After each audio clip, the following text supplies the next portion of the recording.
Hey friends, welcome to 1 Minute with Monée. Balance doesn't happen overnight, but it does happen one intentional minute at a time. This podcast gives you the tools to make it happen. I'm your host, Monée, your favorite concierge and founder of Time Managed LLC. Join me each week for practical tips and real examples to help you manage your lifestyle with ease. Hey friends, today I have the pleasure of interviewing Evonya Easley. She is the founder of Love Eat Fashion. She's a stylist. She has styled on corporate stages, TV shows, on the red carpet, Yes. movies, all the things. Yes. And we're going to talk to her today about how we can outsource our wardrobe and how that does save time and productivity. We're also going to get the tea on all the things that she has done for some of her other clients. And if you can't hire her, we're going to get some tips Yes. so that even if we cannot hire her, we can take away some of those tips so that we can Exactly. elevate our own wardrobes and make sure that we are living our best life Yes. with the things that we put on. So how are you today? I'm good. Thank you for having me. I appreciate you having me on your podcast so we can talk all things style. I love it. I love it. So tell me how you got started.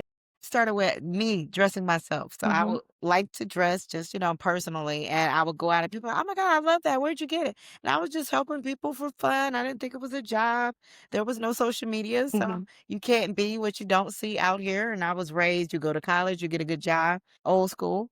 That's what I did. I went to college, I got a good job. But a magazine was like, every time we see you, you're so fly. Can we hire you to do a fashion show for us and we're going to pay you? And I was like, yes. Mind you, I never did a fashion show. But I was like, it's not rocket science. Models wear clothes, they walk down the road.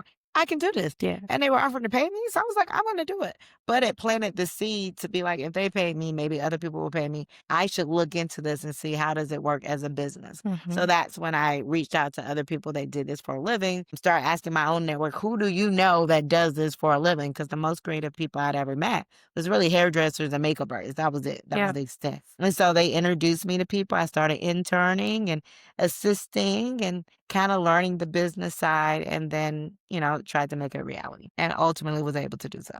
Mm. That's the short version. And what was your first job before you became a stylist? What was your career? I actually have a master's in finance, so I was an Mhm. accountant. Okay. So that seems like two totally different Yeah, I sides know. of The coin, the yes. coin. Yes, yes, yes. Um, So was there a mindset shift that happened, or do you feel like you got the job as an accountant because that was the right thing to do because it was going to pay you? yeah, You went to college, you got a job, got a job, became an accountant yeah. because that was the quote Well, unquote. it's kind of the path I was on because backtrack just a little bit. When I graduated high school, because that's the last time I actually worked traditional retail, like Mhm. at a store. Mhm. I haven't worked retail on that side since that was 1997. Okay. So when I got in college, somebody told me about working at the bank. I was like, oh, this would be perfect. They're off on the weekends. They don't work at nights, like compared to retail. Yes. And they were paying way more an hour. And mind you, I'm only 18. I'm a freshman in college. So this was perfect. So I was going to work at the bank. But because that's where I had experience, that's where I went and got my master's degree. So accounting kind of happened just because of what I did to pay for undergrad. And Right. then when I graduated, I was, like I said, spending all my money shopping Mhm. and dressing nice. So using that as a way that people saw me like what I was wearing. And then that was how I was able to turn it kind of into a business just because people were asking for the help Mhm. organically. So Right. that's kind of like I was able to switch from one thing to the next because I'd already been best dressed in the office, helping the office girls. And so it just kind of was naturally kind of like, I guess if you always did makeup or hair and then you get to college, you're that hairdresser on campus or the Yep. makeup artist it was kind of like that's how it happened. It was a leap if you look at it from the traditional standpoint. But in actuality, since I was always dressing at Mhm. work and everywhere I went, people were like, "Oh, I know that's what you do, but can you help me with this because you do it so well for yourself?" Was there any mindset shift that had to happen in order for you to switch your Yes, career? but I think it was more a mindset shift from being an employee to an entrepreneur Okay. more than the shift of industry because being an employee, I'm used to getting paid every 2 weeks. You're used to working hours. You're used to going in, doing your work, leaving the work at the office, going home, and it's Mhm. there the next day. Entrepreneur, that's a totally different mindset. So I feel like that was the biggest mindset shift was I remember one time I didn't get paid for 7 days. It felt like 70 because I was so new in business. I was just like, oh my God, what am I going to do? And then a client booked it. I was like, has it really only been 7 days? Because it felt so much longer. Or now business ebbs and flows. So I will Yes. get paid every single day. And then other times it'll be 2, 3 days. And then you get a $20,000, $30,000 check. Like, it's just a different mindset. So I feel like For that was the sure. biggest mindset shift was every 2 weeks and the structure and then becoming your own boss and figuring out what that looks like for you. Exactly. Okay. Love that. Yeah. I was reading that your motto is dress how you want to be addressed. Yes. What does that mean to you and how did you come up with that motto? I have a lot of little sayings I've picked up or created rather over the years of being a stylist. But I say dress how you want to be addressed because when you walk in a room, especially because light travels faster than sound, people see you before you speak. So what do you want them to see when you walk into a room? Dress how you want. Are you dressed like you came here to clean the house? Are you dressed like I'm the CEO of the company? How are you dressing? Like you can't dress like the secretary but want the CEO position or middle management position. Like, step it up. And it doesn't mean, oh, I wear designer, I wear labels, or everything's crazy expensive, but it's how do you put your outfits together Mhm. that when you walk in a room, you're dressing how you want to be addressed in the world.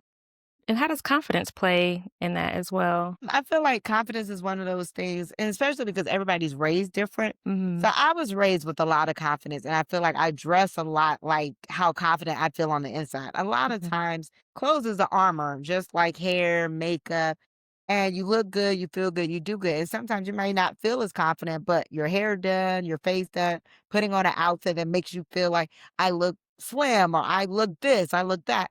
That's where that confidence comes. And sometimes if you don't have it, the clothes can help give you that extra little edge you need. And then if you do have it, a lot of times you dress like what's going on the inside. Mhm, So this can mhm. be an inside out or outside in thing, just depending. So I'm helping my clients bring it out because I work with a lot of clients. Not that they're not confident, but they're not as confident sometimes about what they're wearing, Mhm. whether it be because, oh, my body's changed, because I've had kids, I've gained weight, I've lost weight, I got married, I got divorced, all these life changes. So sometimes that can affect your confidence, especially as women, because we're bombarded with so many messages of, you need to be this, you Mhm. need to be that, and you have to be all these things for all these different people, whether it's a partner, spouse, mother, sister, daughter. We just have a lot of roles. We do. Yep, absolutely. So let's get into a little bit about your clients. Tell me about the types of stylists, projects that you have and the styling that you do. Mainly am a lifestyle stylist. And what that means is I focus on people who want style for life, not necessarily, oh, it's my birthday and I want a stylist, or it's my anniversary, not special occasion clients, but really clients that are like, hey, I need to show up every day on a pretty regular basis, looking, as I say, like something. Whether it's because they're going to work, or they're in a sorority, or they're in Jack and Jill, Links, they're in all these organizations, they're leading teams, they're leading organizations, they're on boards. They need to show up Mhm. representing themselves well. And they don't always have the time. So the same way we may hire somebody to do our yard or clean our house or even do our hair or makeup. It's not necessarily we can't do those things, Mhm. but you have to outsource and delegate your time. So I work with clients that they can focus on their zone of genius and I focus on my zone, which is making sure you look good while you're doing what you do. So they trust me to provide their wardrobe and the logistics that go behind shopping. Because it's not just the outfit. It's like, okay, I had to shop for it. I had to find it, look online, Mhm. drive from store to store, accessorize it, find the shoe. Sometimes people are like, all that work to get to the final look is a lot of work. And so that's where I come in play to take care of it for you. So Mhm. I focus on those kind of clients, and those are mainly executives, ain't facing people. But I'm getting a lot of people like, hey, I have to go back in the office. I have to step it up now. Like I was hybrid and now they're saying, hey, 5 days a week, you got to be in Right. here. And so now you got to put on more than sweats. You've got to stop just being top dressed for Zoom Mhm. meetings. You have to physically get up, get dressed, and head out the door and go into an office every day. So helping people show up because they have to now actually show up. Right, right, right. That makes complete sense. So those are my main clients, and then I work with companies as well. I do speaking engagements on style. I actually talked to a client this morning, and she's like, "Yes, we want you to come in and speak because we're making our employees come back to work, Okay. and we want to talk about what does that look like now?" Because she said pre-pandemic, it was very suit and tie, very dressed up. And so she was like, "We're not going to make them dress up as much, but they still need to come in here business casual and making sure they understand what our standard of business casual is." Mm. So they want me to kind of speak to them in the new year about dressing when they come into the office. Okay. Very nice. Now you do work with some celebrity clients. Have, And I love the way that you are diversified. So whether it's an individual or you mentioned your corporate clients, yeah, you have celebrities, red carpet, yeah. TV, all those things. Um, How did you get connected with all of that? Will say networking Uh-huh. and how they say your network is your net worth. That is really true. Like building relationships, even like I was telling you about the holiday party tonight, like Mhm. building relationships, meeting people, networking, and those people being unofficial ambassadors for you because they're saying your name in rooms you're not in, Yes. or they're connecting you with people. I have plenty of clients that are not like regular clients for me that have referred people that actually became regular clients Okay. just because I had a relationship with them. So it's just been really about referrals and building relationships with people, building my network, and they have been able to extend. And then I still do, if I read an article about somebody, I might look them up on LinkedIn, send them a message, we'll start a conversation. And I've gotten jobs that way as I love well. that. So it's still, I'm not above cold and building relationships Yeah. outside of meeting people in person and networking. So And it's your been work good. is probably your calling card, right? Yes. So they see like, "Okay, who styled you tonight?" Yes. Or, Yes. "I like his suit that he's wearing. I wonder where he got it." And so that may start the conversation of, Yes. "Oh, Let me he's on connect you you with my too." stylist. Mhm. Now, I wish my clients were better about that as far as sometimes they're just like, yeah, thank you. I look nice. Because some of them want me to be their best kept secret. So they're not as big on referrals. And then I have, because they're super private. And then I have other clients that are like, oh, yeah, my stylist, let me connect you.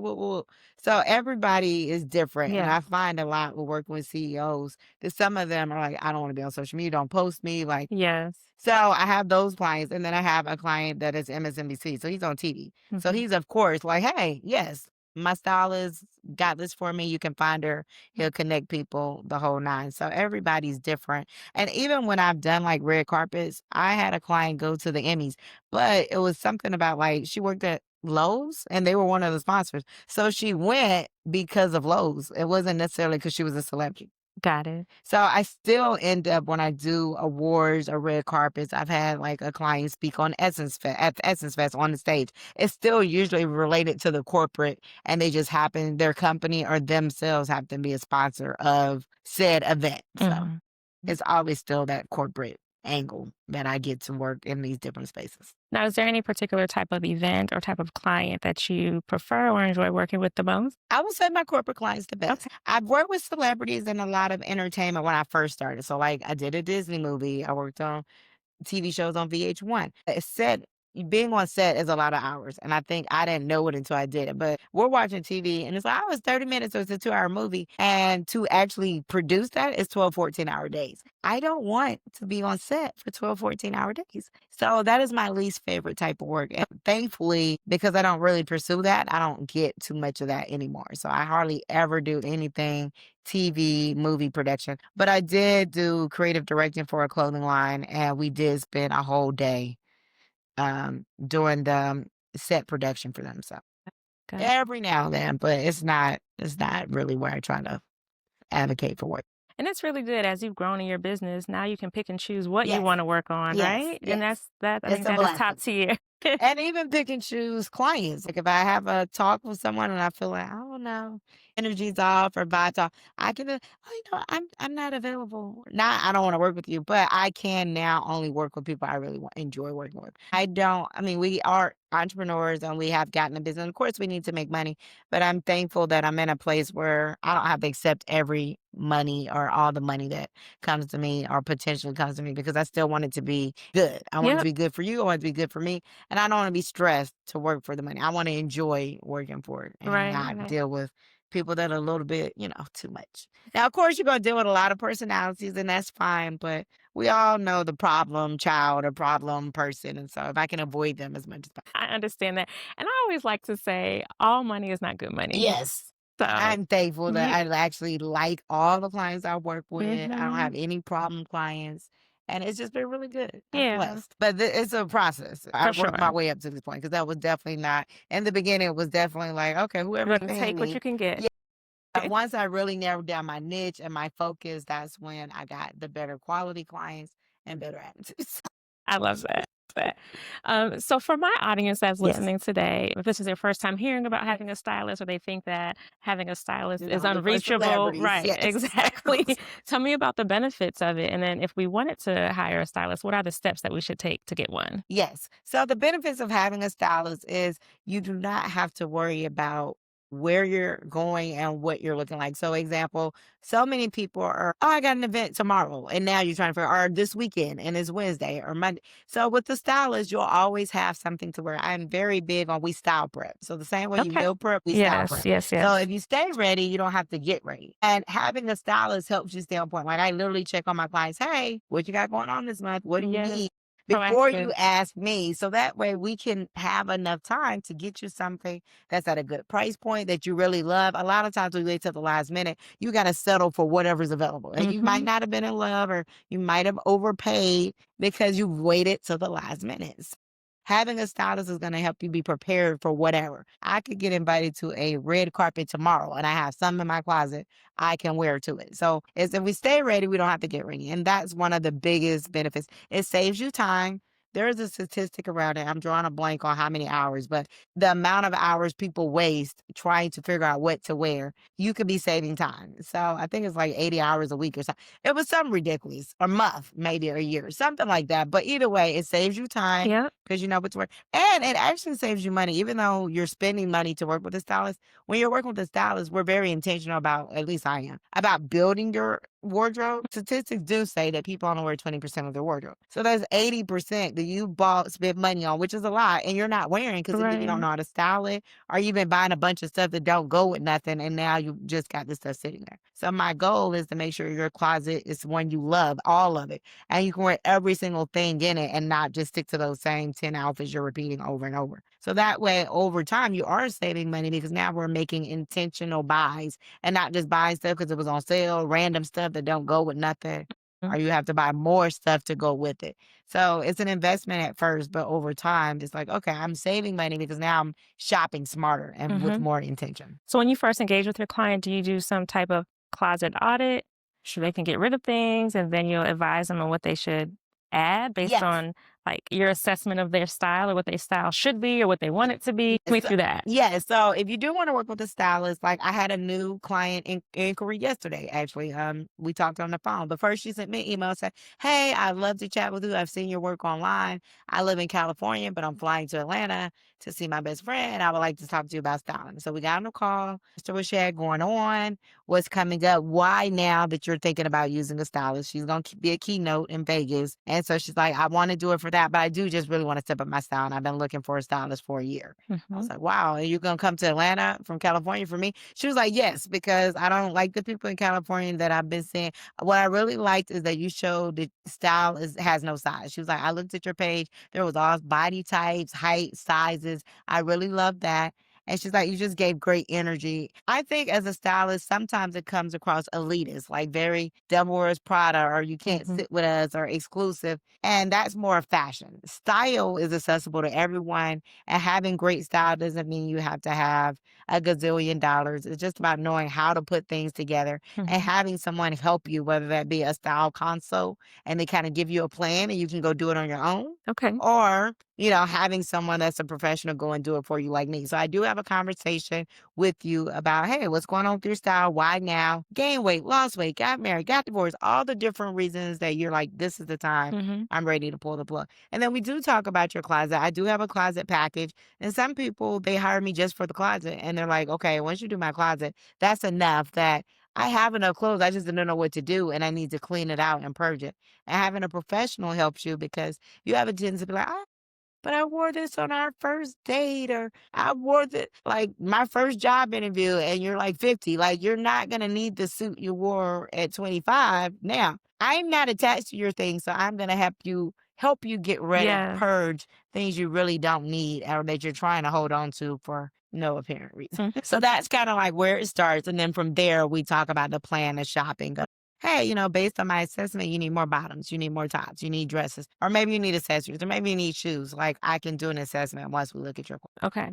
Nice. And so you don't have to engage with you and get the whole, like, retainer, and you're gonna work with me every month. Yeah. If I want you to come in to just do the closet audit and help me on my way to at least get started, and I could do my own shopping, but you're consulting with me Yeah. about what I need in my Yeah. closets. We can do that entry level Yeah.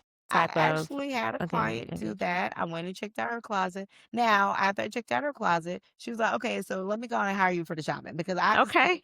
I don't know what to do based on what you just told me about what's in my closet. Uh-huh. And so now she's about to get the shopping, but we did do a closet assessment. So I have where you can do a closet assessment or a style assessment. And then from there, we can actually do your closet, meaning clean, organize, purge, season coordinate, color coordinate. And then you can get a shopping plan and go do it on your own. Or we can go through those steps and then you say, you know what, I still want you to go out and shop for me. Mhm. Because the difference is I have a lot of boutiques, designers, retailers. I'm not shopping at the mall. I'm shopping a lot women owned, black owned, and Okay. pieces that everybody doesn't have. You can go shop on your own, but unless you're going to do the legwork and research of finding different stores to shop with and make sure the quality's already on point, do they have your sizing? Then it's going to take a lot longer for you than it will be for me. So Mhm. just about saving time and how much your time is worth to you. So it For may be sure. more affordable to be like, you know what, let me let the professional go do it than for me to try to go do it on my own. But you're definitely welcome to, just go try to make it happen within the mall and find things based off our assessment. So it's all up to the client. But I have multiple ways to try to work with people, as well as multiple payment ways for people who are wanting to make the investment and may can't do it all in one. Okay. Yeah, I like that. What's one styling hack that saves time for busy professionals so they can look polished without overthinking what they're wearing? If you add a blazer to anything, it adds instant polish. Like blazer, even with jeans and a top, it's gonna instantly elevate your outfit. So Okay. a blazer is a quick go-to. I always tell people alterations is another really affordable way to look like something might have been custom made for you just by getting it altered. Mm. I'm only 5 feet, so I most times if I'm not wearing high heels, I need my pants in because they're not making pants for people that short unless you're petite. I am not petite. I'm just short. There's a difference. Petite is for Mhm. short and small. You have to get and alterations are $10 to $30. That's a quick hack, affordable to make sure things look like it's not too long or taking it in the waist compared to Mhm. your hips. A lot of times women's their waist is smaller than their hips and their bottom, so they got to buy to fit their thighs, bottom, and hips. But their waist is smaller, so then now it's too big in the waist. You may not always want to wear a belt. Go and get it, tucked in the waist. Mhm. That's a quick $10, maybe 15, and now your pants fit. For So, sure. For sure. And a lot of men get their yes, suits and things tailored, yes, but we have to remember that women need some because adjustments as it's well, some off the alterations. rack that it looks like it was made for you. Yeah, But because we're the all way to different get sizes. around not having custom made clothes is to alterations. Get Mhm. you a good seamstress or check out your local dry cleaner until you find one that you really want to work with. But once you build that relationship with the seamstress, like, hey, Becca, whoever, I always encourage clients, even with your shoes, like looking at your shoes before the season starts, do your taps need to be repaired? Go find a cobbler instead of buying a new pair of shoes all the time. If you keep repairing your taps until the shoe, of course, is up.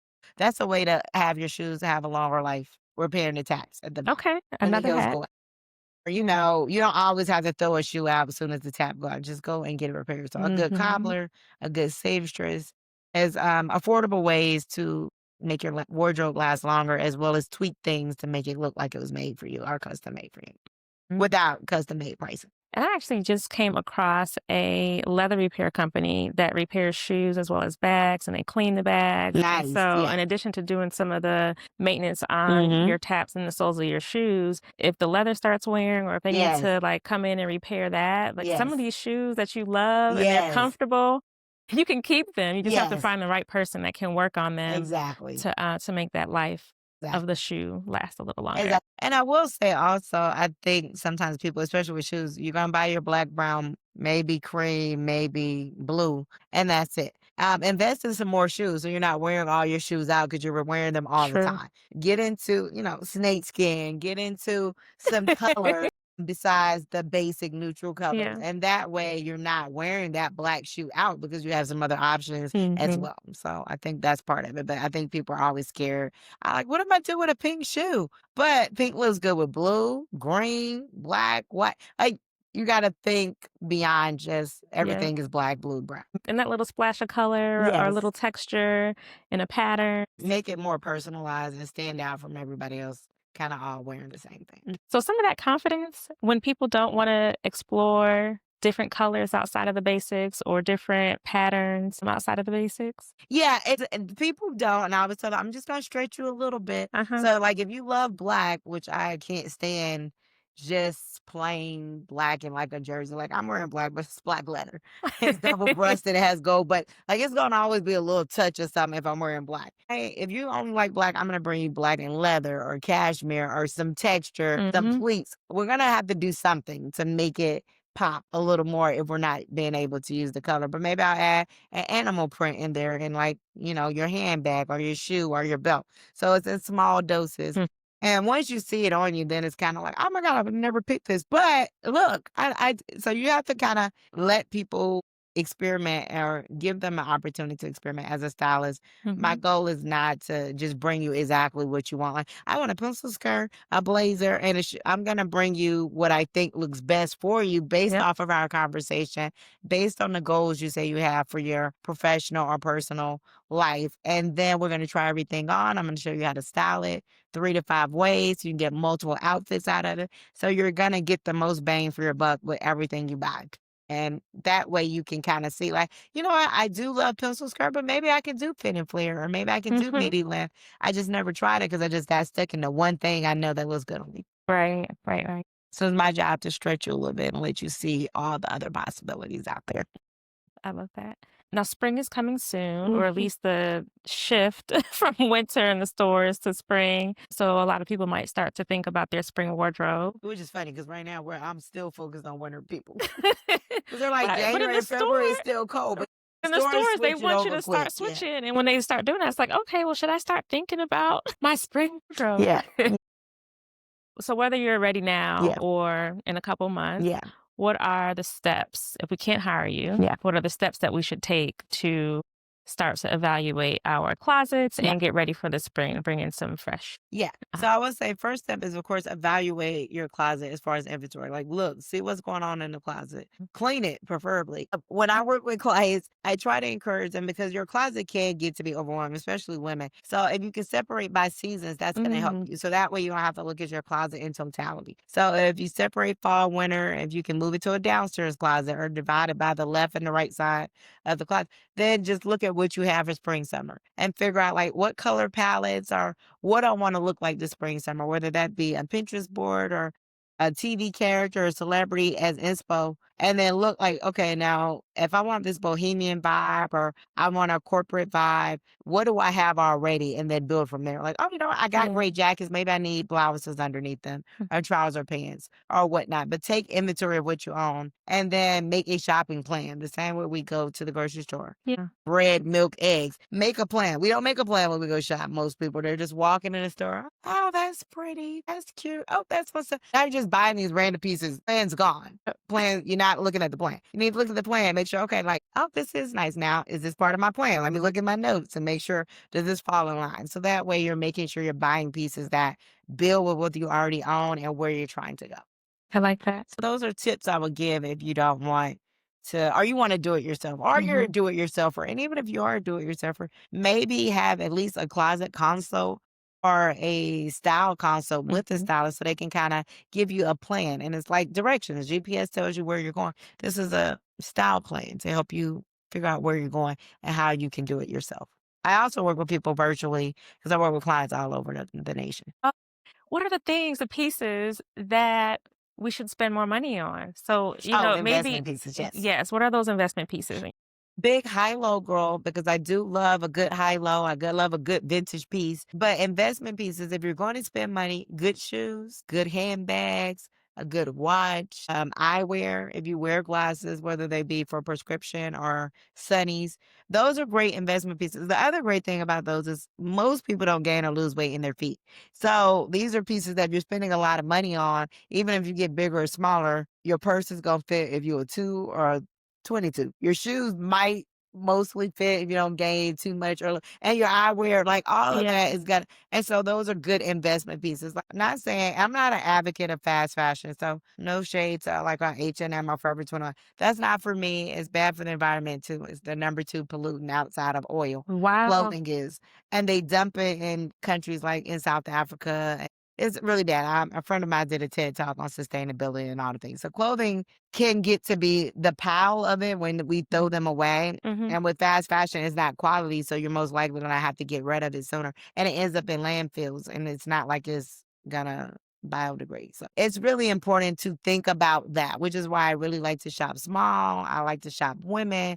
I like to support a smaller community than the Mhm. big box brands or the fast fashion. But if you invest in those pieces, those are quality pieces. You could wear a cute dress you might have found at even a TJ Maxx or Nordstrom's Rack, but with a, Chanel bag or a nice quality bag, even if it's not designer, just quality leather bag, it's going to make a difference. Accessorizing can help your outfit as well. And it's an affordable way to elevate your outfit with a great accessory or adding a belt or great earrings Yeah. or things of that nature beyond just, plain Jane. So, how can we find you? Yes, you can find me at loveyfashion.com, and that has all my social media and contact information. And Mhm. then my name is really unique. So even if you Google Evonya Easley, all my information will pop up because I've not met another Evonya yet. Neither have I. So it's pretty unique. So Yeah. find it, type in my first and last name, my business, and all my information is gonna immediately pop up. Okay, perfect. And Yes. I'll make sure that all of your information is Yes. in the notes to this episode.